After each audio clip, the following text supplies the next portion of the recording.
Today I will be showing you how to save a card without publishing.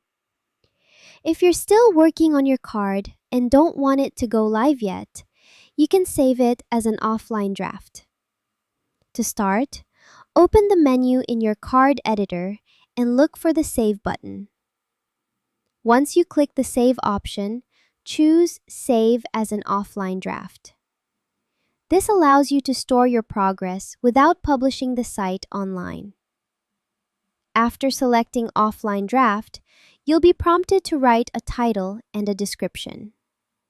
Enter the title and description based on your desired content so you can easily recognize the draft later. When you're done, confirm the save.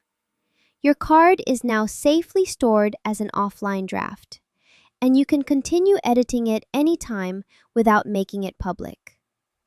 And that's how you save a card without publishing. Thank you for watching.